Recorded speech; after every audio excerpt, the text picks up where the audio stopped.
નમસ્કાર વિદ્યાર્થી મિત્રો, વિદ્યાકુલ પર આપ સર્વે વિદ્યાર્થી મિત્રોનું સ્વાગત છે. તો ધોરણ 12 સાયન્સ, કોમર્સ અને આર્ટ્સનું પરિણામ આજે હમણાં જ જાહેર થયું છે અને એમાં ઘણા બધા વિદ્યાર્થી મિત્રોને ઘણા બધા ઊંચી ટકાવારી સાથે પાસ થયેલા છે. ઘણા બધાનું સારું રિઝલ્ટ આવેલું છે અને એવા જ એક વિદ્યાર્થી કાપડિયા ધ્રુવ આપણી સાથે જોડાયેલા છે.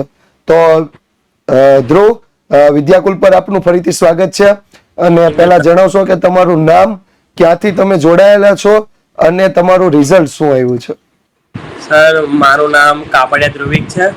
મારા બોર્ડમાં 98.40% આવેલા છે અને 99.90% આવેલા છે. સરસ. અને હું યુથ વિદ્યાકુલ સાથે યુટ્યુબ થી જોડાયેલો છું.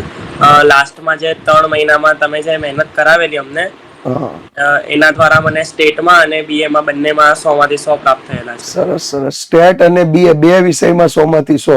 ઓવરઓલ ટોટલ કેટલું છે? 700 માંથી છે કે કોમ્પ્યુટર હતું? 750 માંથી 711. ઓકે, 711 750 માંથી. વિદ્યાર્થી મિત્રો, આમ જોઈએ તો 10મામાં કેટલું રિઝલ્ટ હતું? સર, 10મામાં તો 88.67 ની અરાઉન્ડ હતા. ઓકે, એટલે 7 થી 8% વધારો છે 12મા રિઝલ્ટમાં. તો આમ કેવી કામ અત્યારે ફિલિંગ આવે છે કે આ જે રિઝલ્ટ આવ્યું છે અપેક્ષા કરતા કેવું રહ્યું, અથવા તો વિદ્યાકુલનો કેટલો સપોર્ટ રહ્યો એમ? સર, વિદ્યાકુલનો પૂરેપૂરો સપોર્ટ રહ્યો છે અને ધારેલા કરતા સારા માર્ક્સ આવેલા છે. ઓકે, અને આગળ શું બનવાની ઈચ્છા છે? સર, BCA કરવાની ઈચ્છા છે હવે આગળ. ઓકે, IT ક્ષેત્ર પર વધારે ધ્યાન આપવું છે એમ ને? યસ. ઓકે, IT માં સ્પેસિફિક કોઈ ગોલ?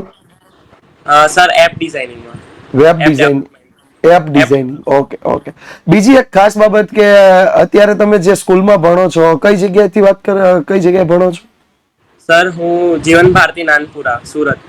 જીવન ભારતી નાનપુરા, સુરત. એટલે અત્યારે અમદાવાદ તમે ખાલી એમ જ ગયેલા છો? નહીં સર, હું સુરત જ છું. સુરત થી જ છો? Okay, done done done. Okay, બીજું ખાસ તો એ જાણવાનું હતું કે જ્યારે તમે તૈયારી કરતા તો દિવસ દરમિયાન કેવી રીતે તૈયારી કરતા? તમારું ટાઈમ શેડ્યુલ કેવું રહેતું એમ? સર, એમાં મારી જે શાળા હતી તે તો સવારની હતી. અરાઉન્ડ 1:45 વાગે મને ત્યાંથી રજા મળતી હતી અને હું 1:30 વાગ્યા સુધી ઘરે આવતો હતો. પછી ફ્રેશ થઈને ટ્યુશન જતો હતો અને ટ્યુશન થી પછી આવીને સાંજે 7 થી 8 કે પછી 7 થી 9 એ રીડિંગ કરતો હતો. અને જે દિવસે વાંચવાનું મન નહીં હોય તે દિવસે અકાઉન્ટ અને સ્ટેટ કરતો હતો. ઓકે, એટલે પ્રેક્ટિસ વધારે એકાઉન્ટ અને સ્ટેટની વધારે કરેલી છે એવું. અને વિદ્યાકુલનો ટાઈમ કઈ રીતે તમે ફાળવતા હતા? જ્યારે જ્યારે તમે લાઈવ આવતા હતા સર, ત્યારે હું તમારા ક્લાસ જોતો હતો. ઓકે, એટલે કોઈ પણ સર કોમર્સના લાઈવ હોય એટલે સાથે જોડાયેલા. જોડાઈ જતો હતો. Okay okay. 12માના વિદ્યાર્થીઓ જે અત્યારે જે તૈયારી કરવાના છે, જે માર્ચ 2025માં પરીક્ષા આપવાના છે, એમના માટે શું કહેવા માંગો છો? સર, મારે એમને એટલું જ કહેવું છે કે યુથ વિદ્યાકુલ પર ભરોસો રાખજો.